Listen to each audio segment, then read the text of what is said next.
I created this chart to better understand what's actually happening in premenstrual dysphoric disorder. So it's really important to understand that PMDD is not just PMS. They have a very different mechanism of action. So this chart is based on decades of research to really truly understand what still little we know of what's actually happening in PMDD. So what we do know is that it's an altered sensitivity in the GABAergic central inhibitory system of the brain to allopregnanolone. So most of this pathway is happening. These hormones are manufactured outside of the brain, but they're acting on receptors primarily in the brain.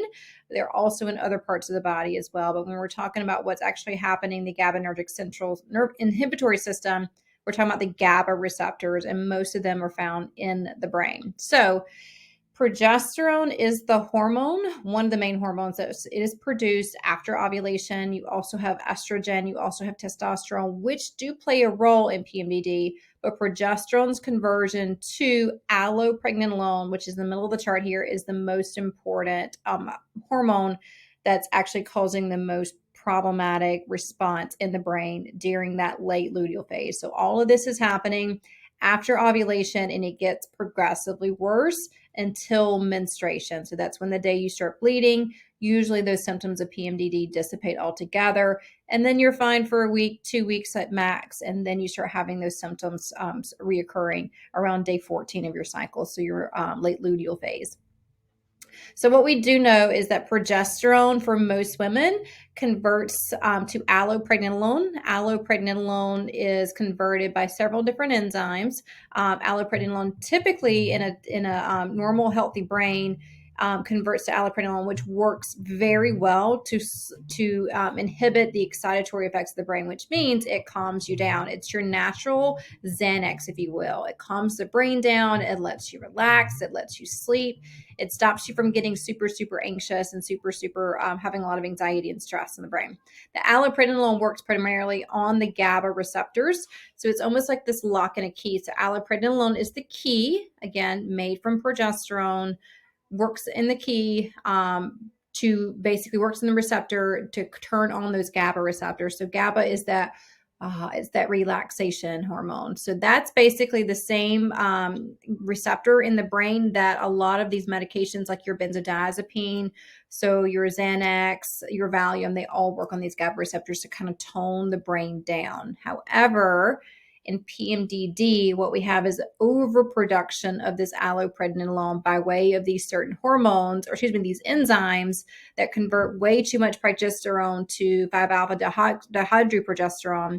And then you have way too much of the enzyme 5-alpha hydroxysteroid dehydrogenase, which is the enzyme that takes all that 5-alpha, creates way too much allopregnanolone, and then just floods all the GABA receptors in the brain. So the brain's over inhibitory, it's over relaxed, and you get this very, very depressed state. And then eventually those GABA receptors, like most receptors in the body that have too much hormone going at them, they're going to downregulate. So then you have an under functioning of those GABA receptors. So then you get kind of anxious and depressed. Again, this is happening like luteal phase, the second half of the cycle. So if we can intervene using diet, nutrition, stress reduction, working on those receptors and the enzymes that are overproducing these hormones, then we can get you to the state of less and less and less of this PMDD symptoms. When we did our small little trial, we did actually see a 38% max decrease symptoms, severity of patients with PMDD in just 12 weeks. But what's even more important is that we stopped studying them at 12 weeks. But what's more important than that, if the 4-week, the 8-week, and the 12-week, we're still seeing decreased symptoms. And even just calling and checking them 16 weeks after therapy, they're still seeing improvement. So we do know that prolonged addressing these interventional lifestyle interventions, we're going to see continued progression and continued maintenance of decreasing the PMDD symptoms. So if we're going to work on very, very high up, we're going to work on this progesterone not converting to 5-alpha dihydroxyprogesterone. So there's a couple different ways you can do this. You can downregulate this by medications. There are medications on the market like oral contraceptives, that's birth control. And then there are medications that stop the 5-alpha reductase enzyme from producing progesterone to 5-alpha dihydroprogesterone prohormone.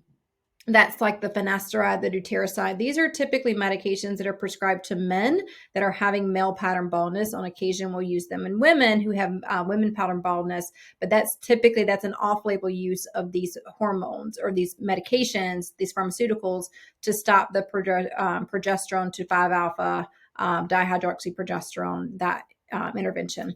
Obviously, we want to use some natural therapies, so things like beta-sitosterol, quercetin, saw palmetto, stinging nettle, nettle root, black cohosh, pygeum root, and reishi mushroom. All these are natural herbal therapies that stop this 5-alpha reductase enzyme. The things that we don't want to do are upregulate. So if you see the little positive sign, that's an upregulation of that enzyme. We do not want that, right? That means more conversion of progesterone to 5-alpha dihydroxyprogesterone. So things like high insulin state. So typically this is going to be either an insulin resistance or someone who's just overeating and they're producing more insulin, or sometimes it's stress, right? Cortisol is a hormone, and we're going to talk about that hormone in several different aspects here, which means inflammation and stress that raise cortisol levels are going to be definitely an intervention that we need to work on. But cortisol secondary to stress, either psychological stressors or physiological stressors, so something happening in the body, will actually go to the liver go to the pancreas to produce more insulin as well. So just overeating or insulin resistance are not the only pieces of the puzzle there, but we do know high insulin states are going to increase this enzyme activity. Adipose tissues, and the more fat you have, you are going to produce more 5-alpha reductase. And then there are some genetic SNPs, we call them, or polymorphisms, that actually naturally increase people's ability to produce more of this 5-alpha dihydroxyprogesterone by way of increasing the 5-alpha reductase enzyme. So some of these are genetic, but still we can use these herbs and lifestyle-based therapies to intervene on these genetic polymorphisms as well. So that's working really, really high upstream to stop the progesterone conversion. And then once it's converted to 5-alpha dihydroxyprogesterone, the most pesky enzyme we're seeing is this one that's called the 3-alpha hydroxysteroid dehydrogenase enzyme. So that dehydrogenase enzyme is taking all your 5-alpha dihydroxyprogesterone and producing all of that allopregnanolone. So we do know in research that we have too much allopregnanolone in people with PMDD, opposite in people with PMDS. Usually those people are deficient in allopregnanolone and we want more of that, but not in PMDD. So usually if you give someone progesterone with PMDD, you can actually make this problem worse and not better. Not in every case, because sometimes they have both. They have a progesterone deficiency and they're over-converting, and there are benefits to kind of playing away. And that's why really working with the practitioner who understands what they're doing in these pathways and can give a low dose of progesterone, but watching the metabolites, then you're probably still in really good hands. So I'm not saying never use progesterone with PMDD. I'm saying be very, very cautious, because this progesterone conversion to allopregnanolone is what the problem is in a lot of PMDD states. So the things that naturally increase this enzyme activity are things that we don't want. So all the positives are things that we don't want in upregulation. So we want to block this enzyme if possible. Stress and cortisol obviously is going to increase it. Inflammation in the body is going to increase it. Alcohol increases it. And there are obviously more polymorphisms increase this enzyme as well. I didn't find a lot in literature and research that says specifically these are the things that block this enzyme, but it certainly makes sense that we can use an anti-inflammatory food plan and a stress reduction and alcohol avoidance protocols to help slow down this conversion. And then allopregnanolone. Again, allopregnanolone is the one that activates the GABA receptors. There's too much allopregnanolone. They're flooding all the receptors, and then it's having this trouble with back and forth production of glutamate, which actually can be more excitatory for some women. So the things that naturally block this, possibly a rosmaric acid. We're not really sure. That's just a possibility. So we may can intervene. I did not use rosmaric acid or rosemary acid in my protocols because there's just not enough evidence to suggest that it's there. But there is a medication. It's a newer drug on the market called Cipralone. Cipralone does seem to kind of block this allopregnanolone's activation on the GABA receptor. So it blocks the GABA receptors from the allopregnanolone actually getting to that receptor. And it is pretty effective in PMDD cases. Again, if you're blocking too much allopregnanolone, then you may see more anxiety. So I don't usually use a lot of drugs for this blockage if I don't have to. Again, we want to use more functional integrative medicine, natural therapies, lifestyle-based therapies, if we can, first and foremost. But if not, that drug does seem to kind of help support these women. Interestingly enough, postpartum depression, we give a drug that actually upregulates allopregnanolone. So we want a whole bunch of progesterone for women with postpartum depression. So it's a completely different mechanism of action. I would say similar symptoms, but not identical symptoms. So you do have some variance on the symptoms as far as like when it's happening in the cycle and the severity of the problem. But postpartum depression, we can actually give a drug called brexanolone, and that actually upregulates. We want more allopregnanolone for women who have postpartum depression, not women with PMDD. And then, of course, we can work on the actual GABA receptors. So we can actually regulate that glutamate GABA activity using nutrition. So we can help make sure we have a good modulation. So it's a balance. It's not upregulating or downregulating. It's balancing the conversion of GABA to glutamate, and glutamate working on the GABA receptors. So that would be things like calcium and vitamin D and vitamin A. Most of your fat-soluble vitamins and fish oil, omega-3 fatty acids are all working in this by way of decreasing inflammation at the receptor site. So all these anti-inflammatory, antioxidant, calcium, magnesium, all these things are help modulate this area as well. So these components are in our PMDD protocols. And then, of course, anything that's going to mess with that GABA glutamate activity are things like gluten, which are highly inflammatory for the brain, dairy, highly inflammatory, soy, because it's estrogenic effects on the brain.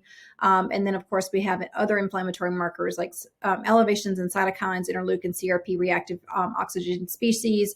All these things are basically creating a toxic soup in the brain because of diet, not moving your body enough, toxins in the system that are endocrine disruptors as well. So again, our protocol is to help modulate the progression of progesterone's conversion to allopregnanolone and allopregnanolone's activity on the GABA receptors. We do that through lifestyle-based medicine. So our protocols include a combination of these herbs, definitely nutraceuticals like calcium, vitamin D, vitamin A, vitamin E, magnesium, and omega-3 fatty acids. And then, of course, we want to put people on an anti-inflammatory food plan that does not include alcohol, soy, dairy, gluten, and sugar. We will try to get these back in the body because not everybody reacts to these foods the same way. So if they're not the one that's causing the disruption in your brain, then you could probably have them back in moderation. That's why going through the protocol will explain this in more depth. And then, of course, we have to make sure we're modulating our stress, and then making sure that we're moving our bodies so we can get all these wonderful circulating hormones where they need to go. And exercise is a very powerful anti-inflammatory long-term, just not in the acute phase. So hopefully this helps you understand the chart a little bit better, and then helping you to understand how we can use lifestyle-based medicine to intervene with PMDD cases. So let me know if you have any questions.